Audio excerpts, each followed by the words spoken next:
Duwawe mukama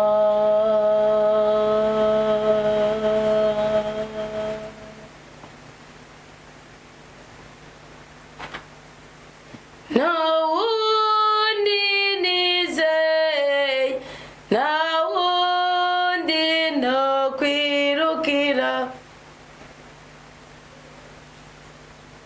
atariwe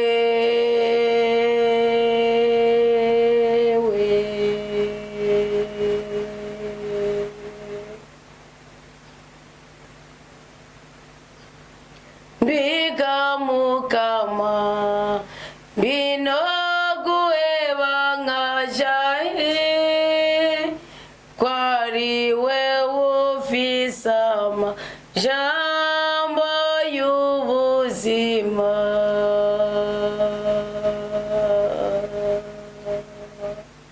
Biga mukama binogueba ngajahe kwariwe urinziri njana kwa data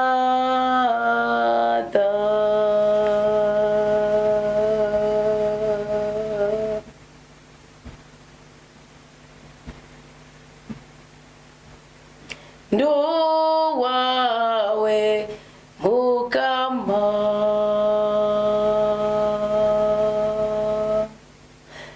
nawundi nizeye nawundi no kwirukira tari we tugire Kristu bakundu aho mukama aho muri kumande z'isi bane ba Rudasumbwa mwuka wanyu rero muri uyu muvukano wa studio restaurant kamera Kristu ni muzima ndabaye ikaze muri rizamu muri uyu mwanya usozera amazamu yo kuri uyu munsi wa kane munsi wa 261 igenekerezo ni rya 18 kwezi kw'icenda 2025 turi mu izamu ryo hagati ya saa 12 na saa 3 rizamu rero ni izamu ridasanzwe kuko ridusigira umushinga wo kwisuzuma ku buryo bw'uko dushobora guhindurirwa amateka saa 6 z'ijoro tukatangura ikintu gishasha kidasanzwe byumvikana ko muri uyu mwanya ushobora kuba uherewe ugakora umutahe uko umwanya uza kuza uri imbere uza kuzana n'igisubizo mu bibazo bihanamiye ubuzima bwawe mutigode reka tuganire buri nipfuza gusengana n'umukristo afise imiyaga afise ibihuhusi afise ibisebuzi bihanamiye umutima wiwe ubundi ndipfuza gusengana n'umukristo yumva ko yaherewe mu buzima bwiwe niwemere guheranwa n'inabi niwemere guheranwa n'agahinda Bibiri iravuga muri Zaburi ya 89 umurongo w'10 ngo mukama niwe ucubya akaguma k'ikiyaga iyi mikuba yacu isebuye niwe wicuresha warasyoko igihe umera hawe gisigara ari ikiziga ushwiragiza abasi bawe ukoresheje ukuboko kwawe gukomeye ijuru ni iryawe kandi n'isi ni iyawe isi n'ibiyuzuye niwe wabishinze uburaruko n'ubumanuko niwe wabiremye Dabor na harmoni bitera impundu izina ryawe ufise ukuboko kuzuye ububasha ikiganza cyawe cyuzuye ubukomezi ukuryo kwawe kurabanguye ubutungane n'ingingo niko shingiro y'intebe yawe y'ubwami ubuntu n'ukuri bigendera imbere yawe wahiriwe igihugu kizi gutera impundu ngo kizogendera mu muco w'amaso yawe mukama kuko izina ryawe bazokwama mu kanyamuneza bazogira iteka kubw'ubutungane bwawe nkako wewe mukama urubuni nazo bw'ubukomezi bwawe bose wakwishimiye kandi kubw'ubuntu bwawe turaneka gatwe ni kubw'ubuntu bw'Imana honyene tunega gatwe ni kubw'ubuntu bw'Imana honyene tunega gatwe ni kubw'ubuntu bw'Imana honyene tunega gatwe bisigaye byose 4 and 4 4 and 4 4 and 4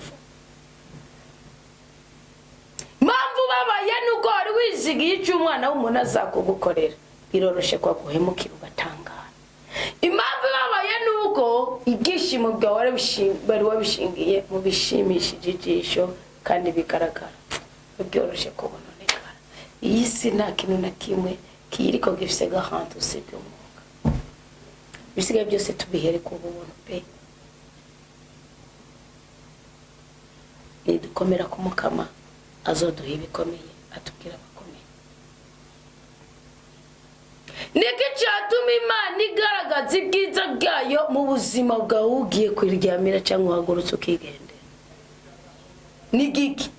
Ugambe zamura amashimwe mu mutima udashingiye kubigutunguye umutima, agushingiye ku bubasha, ubushobozi, impuhwe, urukundo n'imbabazi by'Imana muri twebwe. Dupfukama tukayisenga. Umva ingene Bibiliya ivuga ngo ubuntu bw'Umukama nzoburirimbana naryo, uko imbyaro zizogenda zirakurikirana nzomenyesha n'umunwa wanje ubudahemuka bwawe Rudasumbwa. Nkako naravuze ni ubuntu buzotsimbatarana naryo kandi ubudahemuka bwawe bushingiye mu ijuru. Mu bitangaza nta kindi kintu na kimwe ukwiye gushingira ko mu buzima bwawe ni isezerano ugiriranira n'Imana buri mwanya. Imana yarirase iravuga ngo nagira n'isezerano n'uwo nitoreye, narahiye Dawudi umusabye wanje ni nzoshigikira urubyaro rwawe imyaka yose, nsimbataza intebe yawe y'ubwami uko imbyaro zizogenda zirakurikirana agacerere.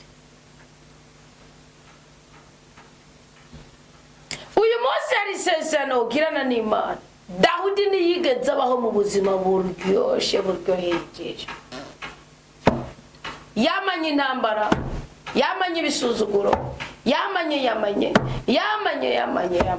mugabo yari afite umutima wo gutahura ububasha mu urukundo imbabazi bya Rudasumbwa. Imana igeraho imwishimira umusezeranira ubudahanga. Ubungubu we ntiwabwira Imana uti burya naho bikimeze uko naho ngitetera naho nkimaramaye nishimira nesereza umutima wanje nanjye ngo utazoguhemukira. Imana iguhera umugisha iryo sezerano ubwitse.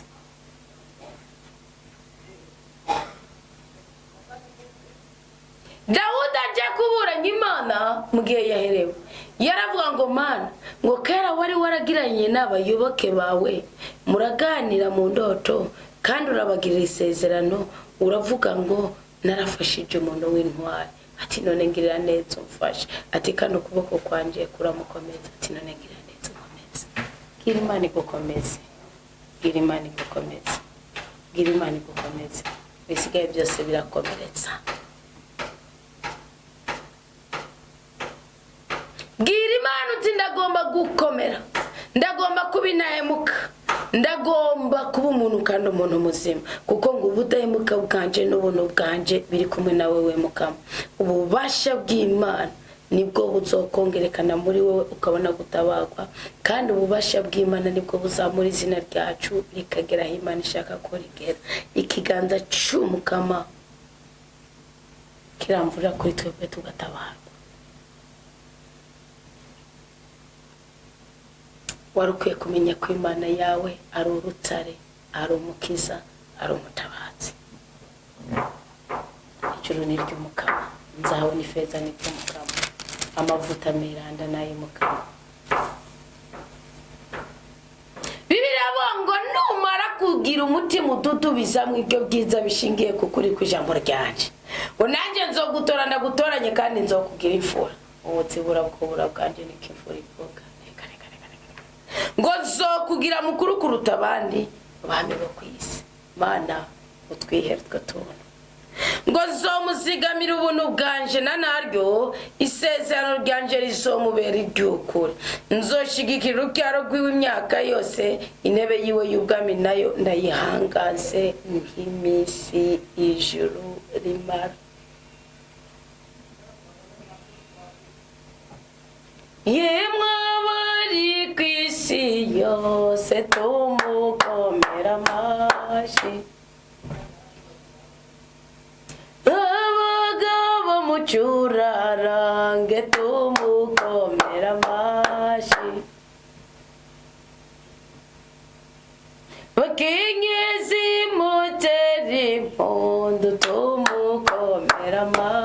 amashi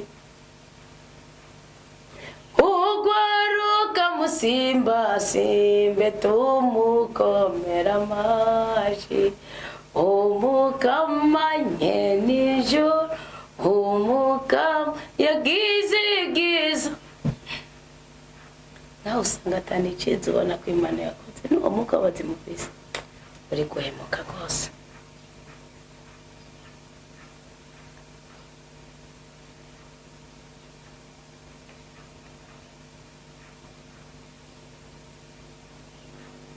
Imana ngo ishobora guhanisha ubuhira basiba ariko ngo irahanisha n'ubuhira ubugome bwawe. Bibiri ivuga ngo ikiza bya 89 33. Icyaha kigihanisha ikimoko narura kiryama nyuriryamiye hameje ngo Uwiteka ngo ndabinze irihe gitse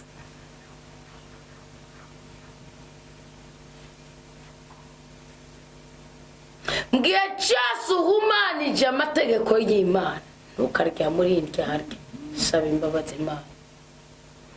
Igihe cyose utazigamye amabwirizwa y'Imana ntukabyubahuke kuko ngo umukama araza guhanisha ubuhiri bwaba bwawe abuhanisha ubuhiri guhanisha ibimoke byawe ngo ariko sinzomukura ko ubuntu bwaje sinzotirikana ubutayoboka bwaje.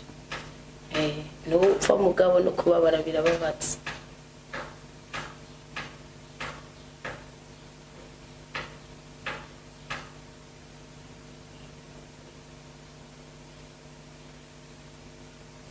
Hari igihe wumva umenga Imana iri kure yawe muga ntiri kure yawe iriho ibwira uti ntumisha amaso yawe kuko Imana iziduhana ntiwijajare. Nimba Dawudi yaravuze ngo mukama ngo warashibuye wasiza amavuta uramukengera uramushavurira warasuzuguye isezerano ry'umusaryi wawe uhumanya urugori rwiwe uruta hasi. Nawe ushobora kuba uri kuri Dodoma kubera ubwayi ibisuzuguro ubugumba iminaniro mpore ngo waraciye ibihengeri mu nzitiro ziwe zose kisa n'igikutakotse ngo ubyare n'igikutakotse ngo urongore n'igikutakotse ngo uhembuke n'igikutakotse hose ugasanga hari bitandukanye ngo warasenyuriye hasi ngo zamabuye ziwe zose abahita bose baramusahuye abikimangare mu babanye biyo bijya bitubako aho duteteye aho tumara amara ariko ngo warashize hejuru kuryo kwaba murwanya utuma abansi biwe bose banezerwa. Mbabwira ibi nimba Dawudi yarabivuze nawe ushobora kugushikira kumvikana ko udakwiye kwijajarira mu cyaha mu bugome no byaza umusaruro agakiza kawe irizamu riguhembure mugabo nawe niwigira inama ureke kugirane kwangiriza itegeko ry'Imana n'ibwirizwa ry'Imana mu buzima bwawe.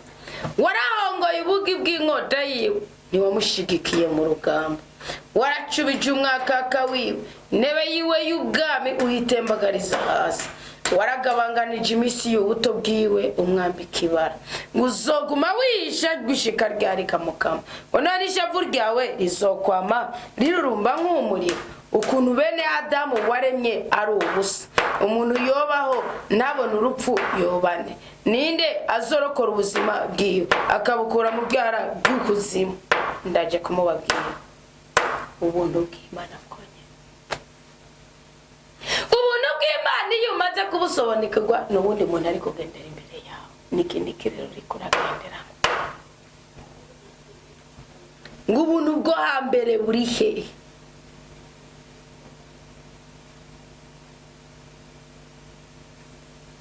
umwe wari warahishuriye umwe wari wararahiririyemwo Dawudi mu budahemuka bwawe ibuka muhanye ibimaramare by'abasiba hamwe n'ibyiri sinzi ry'abantu nibungenze. Dawudi yaravuga ngo ndibungenze Mana uwumve gutaka kw'abasabyi bawe nanje uganje ndibo.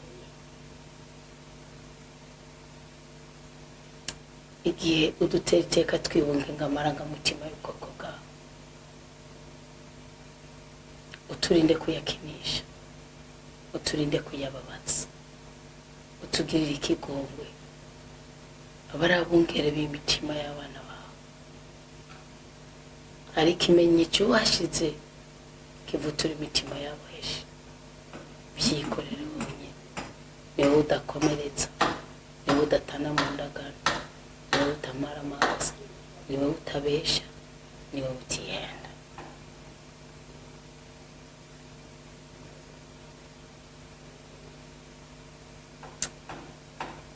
Ngo bamwenye n'abasi bawo baramaramaje Mukama, barahumanye makana y'uwo isigiye amavuta. Tubabarire rwose kandi twuzuze ubwoko bwawe. Dusenga Imana. Nubura umubyeyi wabyitwayemo nabi, ntubirarane muti. Nubura umugabo wabyitwayemo nabi, reka gushinyakara. Uri umugore nuko nyene. Musubize inkota mu bwubati, mubabariranire, mwozotsanye, kuko Imana ni mutananirwa, ariko kandi irahana yukomeje kwizera igitera ubugome. Mukama hezagirwe, Mukama dusubize mu kuri kw'amasezerano yacu, atubohorera amarangamutima yacu, kandi gutyo dutabaruka.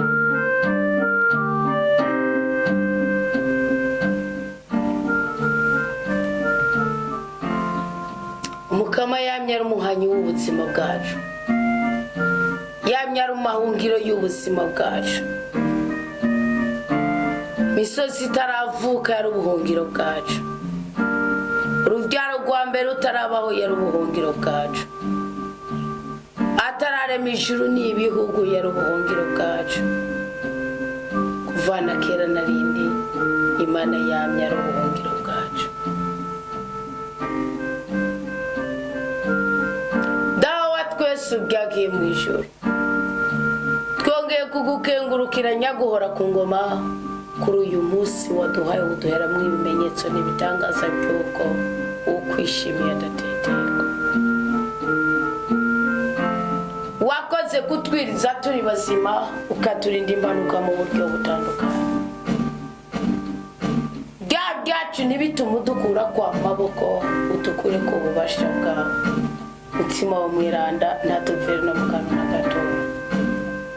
Turisengeye ubwoko bwawe, dusengeye abaduhereje imitwaro, amazina yabo n'imitwaro yawe urabibona.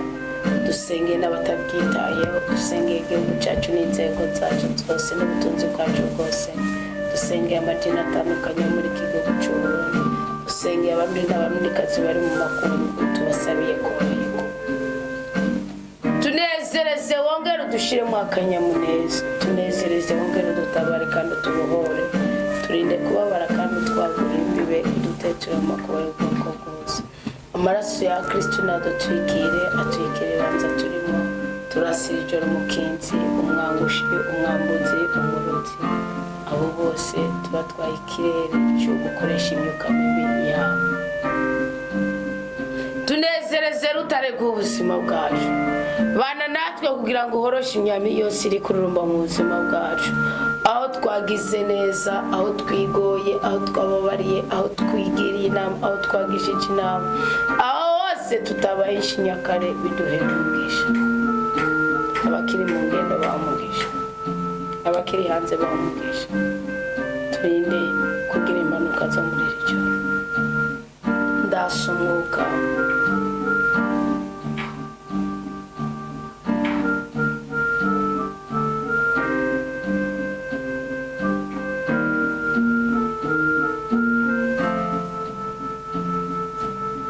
kubabara,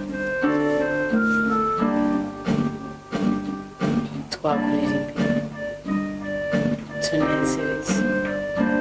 Mutima wa Mwiranda nazabe muri twebwe, akorere muri twebwe, ahinyanyure ibidahinyanyuye, ahindura ibyase guhinduka, abohora ibiboshe, atetura abateterewe, ahembure abamaze kugaduka. Naze kugira ngo twubakike, aduhembure duhembuke. Kazemana mutima Mwiranda, udukure kwa y'amaoperation, udukure ku izindu bw'itanga, udukure ku bugumba, udukure ku ibyaniro, udukure ku iminaniro, iri joro tuye kugira ijoro ryiza ry'amahoro, iri joro tuye kwiyefariwe duharanira umugisha gusumba uko bwahora, maze mu izina rya Yezu Kristu ubwoko bw'Imana tunezerwe tutabangwe gahambuka. Muri iri joro ndatarama imyuka mibi yose yozanana mu barotsi, mu bangushi, mu bavungutsi, yozanana mu batongera, mu bategera. Muri iri joro amagabo bashoboka Imana bari ku mutaga nabo babeko, bityo twese tugira intsinzi mu buzima bwacu mu izina rya Yezu Kristu tunezerwe. Amen, amen, aleluya. Kuko atakinanira Imana, twese tugira umugisha turabana b'Imana mu izina rya Yezu Kristu. Amen.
Ugasanga kumbe wiyongereje stress, wiyongereje umubabaro iyo wari gupfuma wigumiko. Nico gituma wabona abana uri kuragaburira abantu umuhesha w'umugisha, ni nkuko wosamazwa n'umuntu ugasanga kumbe wari uzi ngo ni umugabo. Nico gituma wabona ari umugabo agomba kuza ku bibero byawe, mugabo kumbe umva bizosaba kumurera nk'abana kandi yari yaguhenze ngo azogufasha kurera abana.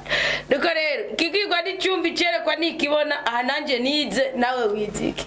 Imana iguhe umugisha, turaja kubishira ku nanga mu mwanya wo gusenga. Mwarahezagiwe cyane. Shalom.